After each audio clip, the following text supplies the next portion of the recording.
Lecture में जो chapter number 4 था उसका बेसिक कंसेप्ट अपन ने देख लिया था। आज इस लेक्चर में जो एक्सरसाइज 4.1 है उनके जो क्वेश्चंस हैं उनको अपन डिस्कस करेंगे।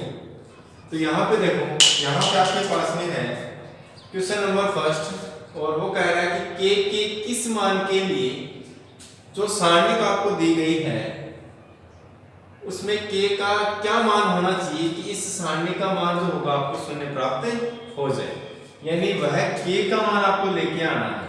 तो यहाँ पे देखो आंसर अपन याद कर रहे हैं। तो के किस मान के लिए बोल रहा है, तो इस सारणी को क्या कर दे अपन शून्य के इक्वल कर देते, तो आएगा के 2 4 3 और ये हो गया इज इक्वल टू 0। तो यहाँ देखो मैंने बताया था कि जो मुख्य विकर्ण होता है उसका मल्टीप्लिकेशन यानी मुख्य विकर्णों के अवयवों का गुणन माइनस पिछले विकर्ण के गुणन, जो पिछले विकर्ण है उसके अवयवों का गुणन। तो यहाँ पे क्या आएगा माइनस का 3 और इंटू में आएगा के और फिर आएगा माइनस 4 इंटू 2, तो यहाँ आ गया 4 इंटू में 2 इज इक्वल टू 0। यहाँ से इसको सोल्व करोगे तो आएगा माइनस का 3k और ये आएगा 4 इंटू में 2 8 इज इक्वल टू 0। यहाँ से सोल्व करोगे तो माइनस का 3k इज इक्वल टू 8 और k की वैल्यू निकाल के लेके आनी है, तो k इज इक्वल टू कितना हो जाएगा माइनस का 8/3। तो k के इस मान के लिए ये जो सारणिक है वो क्या होगी, शून्य होगा।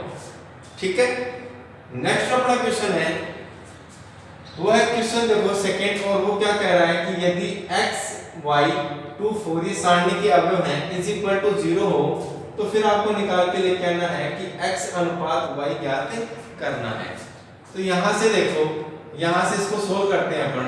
क्वेश्चन नंबर सेकंड का जो आंसर है वो अपने को दिया है x y 2 4 और ये है इज इक्वल टू 0। तो यहाँ से वही काम करना है, तो क्या आएगा 4x, तो 4 इंटू में x तो आ गया 4x माइनस का 2y, इसको इससे मल्टीप्लाई करना है और इसको इससे मल्टीप्लाई करना है और इज इक्वल टू आपके पास में 0। तो यहाँ से देखो, यहाँ से आप यह आएगा 4x is equal to 2y, तो 2 से 4 को कैंसिल करोगे 2 बार तो आएगा आपके पास में 2x is equal to y। तो x अनुपात y निकाल के लेके आना है। तो यहाँ से देखो आप x इस y को इस साइड लेके आओगे तो आएगा x अपॉन में y, यहाँ पे बच गया 1, इस 2 को इस साइड ले दोगे तो आएगा 1 अपॉन में 2, यानी आपके पास में जो आंसर आएगा वो आएगा x ratio y is equal to होगा 1/2। या आप ऐसे भी निकाल सकते हो कि जो यहाँ पे देखो x की जो वैल्यू होगी वो तो होगी 1 और y की जो वैल्यू होगी वो कितनी होगी 2, तो x अपॉन y कितना हो गया 1 अपॉन में 2, ऐसे भी आप निकाल सकते हो। तो ये था अपना क्वेश्चन नंबर सेकंड का आंसर। नेक्स्ट जो अपना क्वेश्चन है वह क्वेश्चन नंबर थर्ड।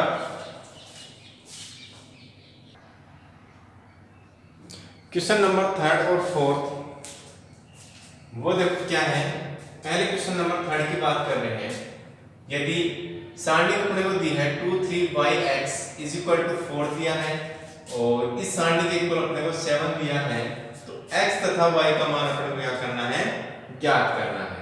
तो यहाँ से देखो अपन ज्ञात कर रहे हैं, अपने को क्या दे दिया है अपने को कि 2 3yx और इज इक्वल टू है 4। तो फिर अपने को सोल्व करना आता है, 2/2 क्रम का क्या एक सारणिक है, तो ये इससे मल्टीप्लाई होगा तो आएगा आपके पास में 2x माइनस का 3y और इज इक्वल टू आपके पास में 4। ये समीकरण नंबर हो गई 1। दूसरा अपने को जो दिया है वो है तथा x y 4 2 और वो इक्वल है 7 की। यहां से इसको सोल्व करोगे तो आएगा 2x माइनस का 4y और इज इक्वल टू आपके पास में है 7। यह है आपके समीकरण नंबर सेकंड। यहां से देखो इन जो समीकरण नंबर फर्स्ट और समीकरण नंबर जो सेकंड है, इन दोनों समीकरणों को सोल्व करके आपको किसका मान ज्ञात करना है, x और y का मान ज्ञात करना है। तो यहां से अपन लिखते हैं समीकरण 1 तथा 2 से। तो समीकरण 1 और 2 को सोल्व करोगे आप, तो यहां से देखो ये अपनी इक्वेशन 2x - 3y और इज इक्वल टू है 4। या ये कह दूं कि समीकरण 1 से समीकरण 2 को घटाने पे, तो समीकरण 1 तथा 2 से लिख दिया मैंने। तो अगर 2x - 3y is equal to 4, ये तो आ गया समीकरण नंबर फर्स्ट। और अगला है 2x माइनस का 4y इज इक्वल टू 7, ये समीकरण नंबर सेकंड। तो समीकरण 1 में से 2 को अगर मैं घटाऊंगा, समीकरण 1 से 2 को घटाने पर आप इसको घटाओगे तो यहां पे देखो क्या आएगा, ये माइनस आ गया, ये माइनस है तो ये प्लस हो गया, और ये प्लस है तो माइनस हो गया।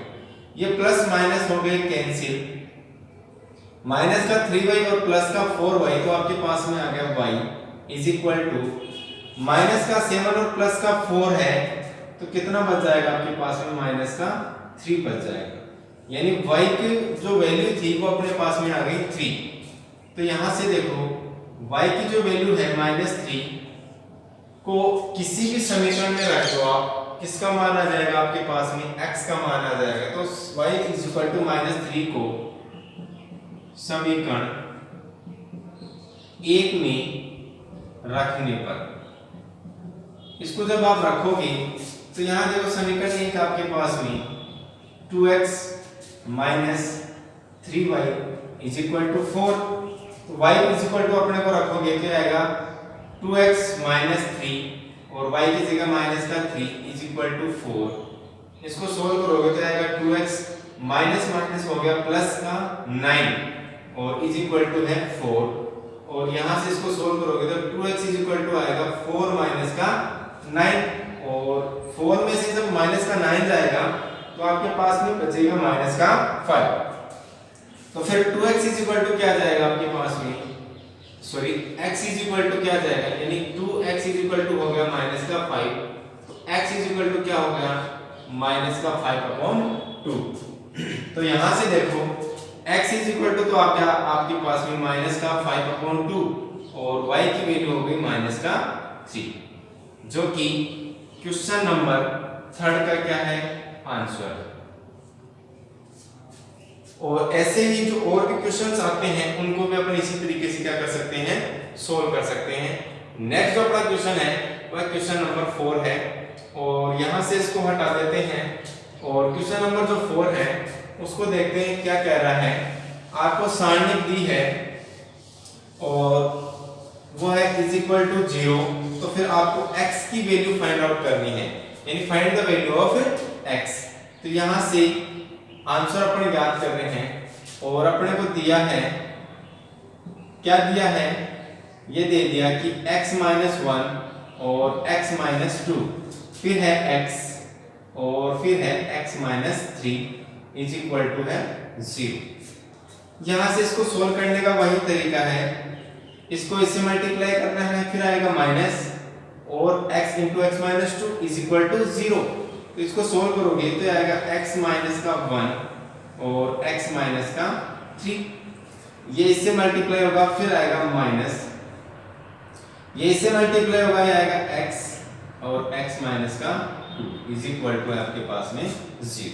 यहां से इसको सोल्व करोगे तो आएगा x², इन दोनों को मल्टीप्लाई करना, ये आएगा x² माइनस का 3x और फिर माइनस का x और माइनस माइनस प्लस का 3, फिर है माइनस और x को मल्टीप्लाई करना है x - 2 से, तो ये आएगा x² और माइनस माइनस हो गया प्लस का 2x इज इक्वल टू 0। यहां से देखो इसको सोल्व करोगे आप तो ये आ गया, एक काम करो यहां से कैंसिल हो रहे हैं उसको कैंसिल कर देते हैं, x² से x² कैंसिल हो गया, आगे आपके पास में माइनस का 4x ये आ गया माइनस का 3x और माइनस का x कितना होगा, माइनस का 4x प्लस का 3 और प्लस का 2x is equal to 0। Minus का 4x है और प्लस का 2x है, तो आपके पास में क्या शेष रह गया, माइनस का 2x प्लस का 3 इज इक्वल टू 0। यहां से इसको सोल्व करोगे तो आएगा माइनस का 2x और ये आएगा माइनस का 3। तो माइनस से माइनस को हटाओगे, x इज इक्वल टू क्या आ गया आपके पास में 3/2, जो कि किसका सॉल्यूशन है, क्वेश्चन नंबर 4 का आंसर जो है वो है x इज इक्वल टू 3/2। और उसने बोला क्या था, 0 हो तो x का मान ज्ञात कीजिए, तो x का मान क्या आ गया आपके पास में 3/2। नेक्स्ट अपना क्वेश्चन है वह क्वेश्चन नंबर 5। क्वेश्चन नंबर 5 जो है वो देखो क्या कह रहा है कि निम्न सारणिकों में प्रथम स्तंभ के अवयवों की उपसारणिक यानी लघु सारणिक यानी माइनस एवं सेकंड यानी कोफैक्टर लिखकर उसका मान आपको क्या करना है, ज्ञात करना है। यानी आपके पास में जो सारणिक दी है उस सारणी के उपसारणिक और सेकंड अपने को निकालने हैं, किसके, प्रथम स्तंभ के। तो यहां देखो आंसर अपन ज्ञात कर रहे हैं यहां से, तो प्रथम स्तंभ के अवयव क्या आपके पास में 1, 4 और 3 है। तो यहां से मैं लिख सकता हूं कि अवयव 1 की उपसारणिक अवयव 1 की उपसारणिक देखो क्या होगी, अवयव 1 की उपसारणिक, या मैं ऐसे लिख दूं, पहले आपको जो दिया है उसको उतार लो। तो ये आपको दिया है और क्या दे दिया आपको, डेल, और डेल इज इक्वल टू हो गया आपके पास में 4, 3 माइनस का 3 है 2, 4 माइनस का 1 और 2, फिर है 3, 5 और 2। अब यहां से देखो प्रथम स्तंभ के अवयव के उपसारणिक और सेकंड लिखने हैं, तो अवयव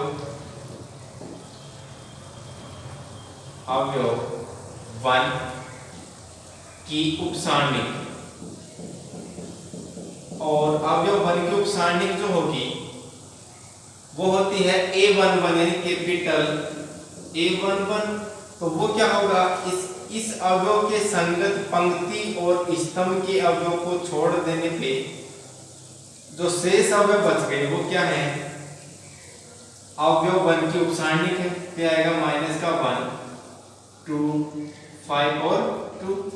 यहां से इसको सोल्व करोगे तो आएगा माइनस का 2, तो ये आ गया माइनस का 2, फिर आएगा माइनस 5 इंटू में 2 कितना हो गया, 10 हो गया।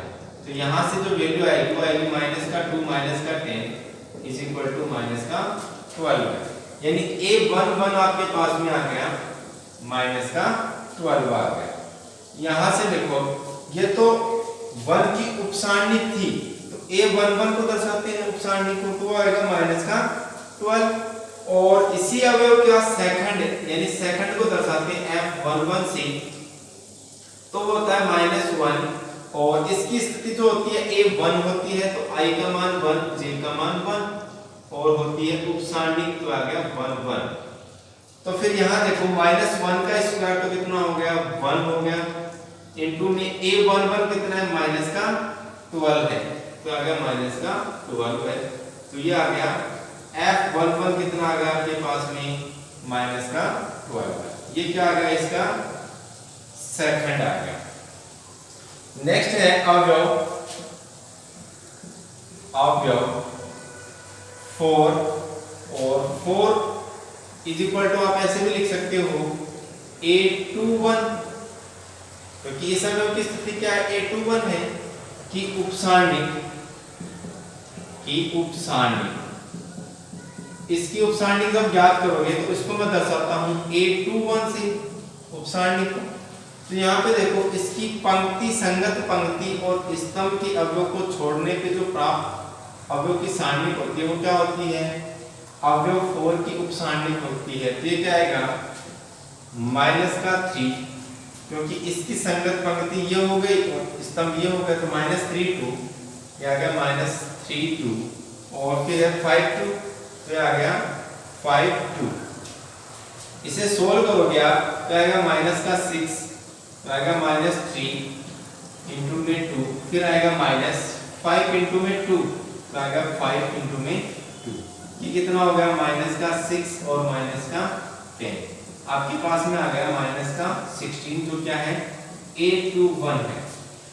अब इसी अवयव का जो सेकंड होगा वो क्या हो जाएगा F21 होगा और वो होगा -1 की पावर I प्लस में j। तो I कितना है 2 प्लस में j कितना है 1 और A21 यानी उपसारणिक। इसको सोल्व करोगे तो -1 की पावर 3 A21 कितना है माइनस का 16 है। तो -1 की पावर 3 कितना हो गया माइनस और माइनस का 16 कितना आ गया आपके पास में प्लस का 16 जो कि क्या है F21 की वैल्यू है आपके पास में। अगला जो है क्योंकि स्तंभ के अनुदिश की बात कर रहे हैं अगला अवयव है तो यहां देखो अवयव यहां से अवयव कौन सा अवयव स्तंभ के अवयव और वो है 3। तो अवयव 3 और 3 की स्थिति क्या है A31 है कि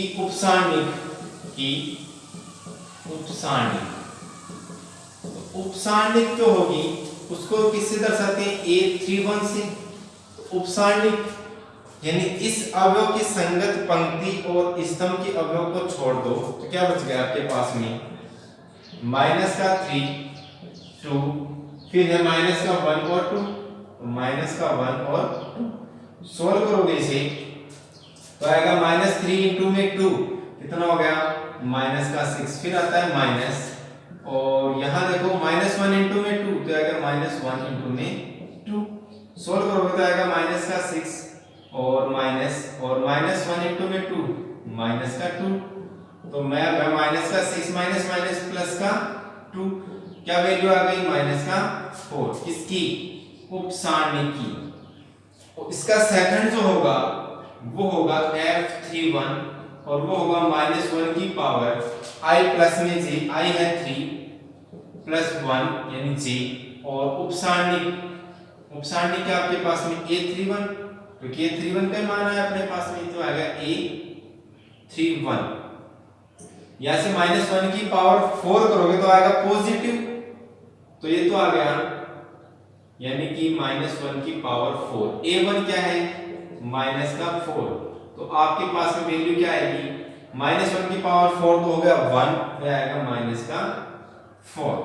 तो यहां से देखो जो आपको सारणिक दी थी उसके अवयव की यानी स्तंभों के अवयव की जो उपसारणिक थी और सेकंड थे आपके पास में वो आपको प्राप्त हो गई। तो यहां से ये भी क्या हो गई उपसारणिक हो गई और ये जो था वो भी क्या हो गया आपके पास में उपसारणिक आ गया। अब वो बोल रहा है कि मान लिखकर क्या करना है सेकंड लिखकर उसका मान आपको ज्ञात करना है यानी आपको डेल का मान ज्ञात करना है।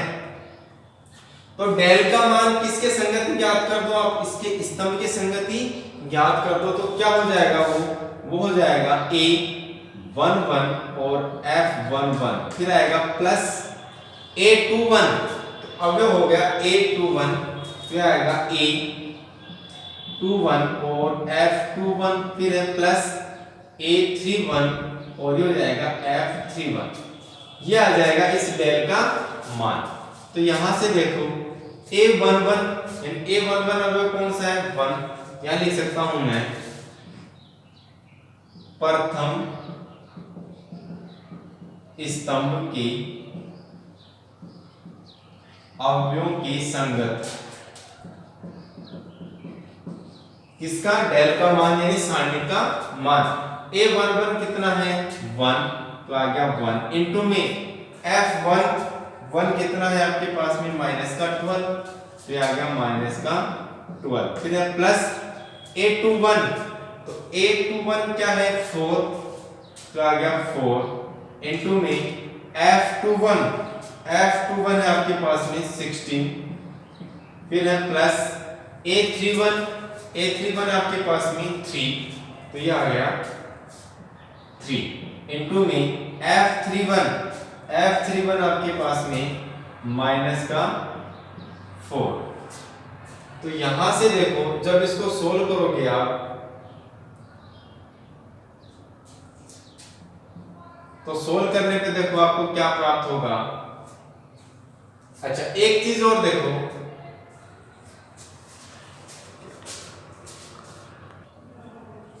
तो यहां से देखो ये हो गया माइनस का 12, फिर है प्लस 4 इंटू में 16 कितना हो गया 64, और 3 इंटू में माइनस का 4 कितना हो गया माइनस का 12 हो गया। यहां से इसको सोल्व करोगे आप तो देखो माइनस का 12 हो गया माइनस का 24, तो आ गया 64 माइनस का 24, क्या वैल्यू देगी आपको 40। यानी डेल का जो मान है इस सारणी का मान है वो आपको क्या प्राप्त हो गया, डेल का मान आपके पास में प्राप्त हो गया 40। आप इस तरीके से भी याद कर सकते हो, क्योंकि अपन ने देखो अगर अपन ने उपसारणिक और सेकंड निकाल लिए तो फिर उपसारणिक और सेकंड की संगत इस सारणी का मान अपन निकाल सकते हैं, या फिर आप किसी भी पंक्ति या स्तंभ के अनुदिश भी इसका प्रसार करके मान निकालोगे आप तो भी इसकी जो वैल्यू आएगी वो कितना आएगा 40 ही आएगा। तो आप इस क्वेश्चन को इस तरीके से भी आप सॉल्व कर सकते हो, क्योंकि उपसारणिक और सेकंड को आपको इसी तरीके से निकालने को अपन ने कंसेप्ट में देखा भी था। मान निकालने के लिए अब भाई इसका प्रसार करेंगे, इससे अच्छा तो अपने पास में जो अवयव दिया गया है उसके संगत अवयव के संगत जो सेकंड है उन सेकंडों को मल्टीप्लाई करके योग कर दो, डेल का मान आ जाएगा आपके पास में, और आप किसी भी सारणी का मान आप इस तरीके से भी आप याद कर सकते हो। इसी में जो अगला है वह है question number second. Question number 5 में जो फर्स्ट पार्ट था वो फर्स्ट पार्ट अपने सोल्व कर लिया, सेकंड पार्ट की चर्चा कर रहे हैं। जैसे इस क्वेश्चन को सोल्व किया था वैसे अपने को इसको सोल्व करना है। तो यहाँ पे देखो अपने को दिया है और ये आपको डेल दे दिया, वो है E H G, फिर है H B F और G F C। तो यहाँ पे भी देखो क्या कह रहा है, प्रथम स्तंभ के अवयव के उपसारणिक और सेकंड ज्ञात करके उसका मान निकालना, यानी इस डेल का मान यानी सारणी का मान अपने को क्या करना है प्राप्त करना है।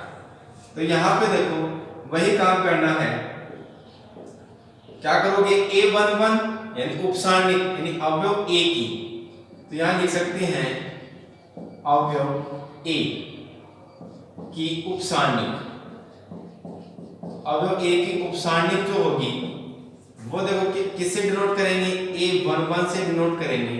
तो अवयव A की उपसारणी क्या हो गई, इसकी संगत पंक्ति और स्तंभ के अवयव को छोड़ दो तो आपके पास में क्या बचेगा BF, तो आ गया BF, फिर है FC, तो आ गया FC। इसको सोल्व करोगे आप तो आएगा BC माइनस F स्क्वायर, तो आएगा BC माइनस F स्क्वायर। तो ये तो क्या आ गया A11 आ गया, A11 आ गया आपके पास में BC माइनस F स्क्वायर। तो फिर इसके संगत अवयव का सेकंड F11 को क्या होगा -1 की पावर I प्लस में j, तो I है 1 प्लस j कितना है 1, और फिर आएगा A11, तो आ गया A11 -1 की पावर हो गया 2। A11 क्या आपके पास में ये है BC माइनस का F स्क्वायर, -1 का स्क्वायर तो हो गया 1, तो आपके पास में आ गया BC माइनस का F स्क्वायर, और वो क्या है F11 है। ऐसे ही A21 अवयव की यानी H अवयव की क्या निकालनी है अपने को, उपसारणिक और सेकंड निकालना है। तो ये तो आ गया सेकंड। तो यहाँ पे मैं अब देखो इसको लिख रहा हूँ A21, तो A21 जो अवयव है H उसकी जो उपसारणिक है वो क्या हो जाएगी, इसके संगत पंक्ति और स्तंभ, तो आएगा HG, ये आ गया आपके पास में HG, और FC, तो आ गया FC। इसको सोल्व करोगे तो आएगा HC, ये आ गया आपके पास में HC माइनस का FG, और वो क्या है उप सारणिक आपके पास में एच सी माइनस का एफ जी। अब आप सेकंड निकालोगे तो F21 आएगा, वो आएगा -1 की पावर i प्लस में j, तो आएगा 2 प्लस 1 और 821, तो यहां से -1 की पावर हो गई 3। 821 क्या है, वो आपके पास में एच सी माइनस का एफ जी, -1 की पावर 3 हो गई माइनस, और ये आएगा एच सी माइनस का एफ जी। तो ये आएगा माइनस में, ये आएगा प्लस में, तो इसको मैं लिख सकता हूं एफ जी माइनस का सी एच कर दो, तो वो क्या आ गया, सेकंड आ गया F21। ऐसे ही जो अवयव है जी, उसकी क्या निकालनी है अपने को, उपसारणिक निकालनी है और सेकंड निकालना है। तो यहां से देखो ये आएगा A31, तो A31 देखो क्या होगा आपके पास में, इसके संगत पंक्ति और स्तंभ के अवयव को छोड़ दो तो आएगा एच जी, ये आएगा आपके पास में एच जी, और फिर आएगा बी एफ, तो आ गया बी और एफ। सोल्व करोगे इसे तो आएगा एच एफ, तो आ गया एच एफ माइनस बी और जी आ गया। ये तो आ गया आपके पास में उपसारणिक A31, वो हो गया एच एफ और माइनस का बी जी। तो फिर सेकंड, और सेकंड होता है आपके पास में F31, होगा -1 की पावर 3 प्लस 1 यानी i प्लस में जे हो गया 3 प्लस 1 और A31 यानी उपसारणिक उसी अवयव की, तो -1 की पावर हो गया 4। A31 क्या है आपके पास में है HF माइनस का BG, तो -1 की पावर 4 यानी 1 हो गया, और आपके पास में आ गया HF, ये आ गया HF माइनस का BG, और वो आ गया F31। अब अपने को क्या करना है, इसके उपसारणिक और सेकंडों को काम में लेते हुए इस जो सारणिक है, इस सारणिक का मान ज्ञात करना है। तो यहां से इसको हटा दो, और इस सारणिक का मान मैं यहां लिख रहा हूं, तो डेल इज इक्वल टू क्या हो जाएगा A11, और इसको मैं लिख दूं F11, फिर आएगा A21, और फिर होगा F21 प्लस A31, और ये आएगा F31, यानी प्रथम स्तंभ के अवयवों के संगत। तो यहां लिख सकते हैं प्रथम स्तंभ के अवयवों की संगत, इस डेल का मान। तो यहां से देखो डेल का मान जो होगा वो होगा A11 क्या आपके पास में, A11 है A, तो ये तो आ गया आपके पास में A। फिर F11 है BC माइनस एफ स्क्वायर, तो आ गया BC माइनस का एफ स्क्वायर।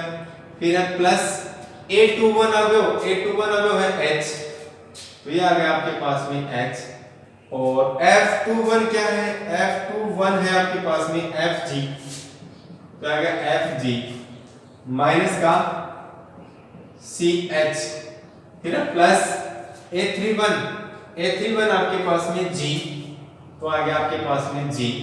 F31, तो F31 आपके पास में HF, तो आ गया HF, और माइनस का BG, माइनस का BG। इसको सोल्व करोगे तो ये आएगा A, इससे मल्टीप्लाई होगा तो आएगा ABC माइनस का AF स्क्वायर, फिर है प्लस ये आएगा FGH, तो आ गया FG, ये तो आ गया आपका FGH, फिर है माइनस ये आ गया आपके पास में CH स्क्वायर, प्लस ये आ गया आपके पास में FGH, तो आ गया FGH, फिर है माइनस B, और ये आ गया G स्क्वायर। यहां से इसको सोल्व करोगे आप तो आएगा ABC, प्लस वाले जो है उनको ले लो, FGH और FGH क्या बनेगा 2FGH बनेगा, फिर है माइनस का AF स्क्वायर, फिर है माइनस का BG स्क्वायर, आ गया BG स्क्वायर, फिर है माइनस का CH स्क्वायर। तो ये जो मान आ गया आपके पास में वो किसका मान आया आपके पास में, इस सारणिक का मान आपके पास में प्राप्त हो गया। और आप चाहो तो वैसे भी इसका मान निकाल सकते हैं, लेकिन इसने दिया है कि अवयव की उपसारणिक और सहखंड ज्ञात करके इस सारणिक का मान आप ज्ञात करो। नेक्स्ट लेक्चर में जो रिमेनिंग क्वेश्चन है चैप्टर नंबर 4.1 की, उसको डिस्कस करेंगे। तब तक के इस YouTube चैनल को आप देखते रहिए, वीडियो को अच्छे से देखें ताकि क्वेश्चन आपको अच्छे से समझ में आए।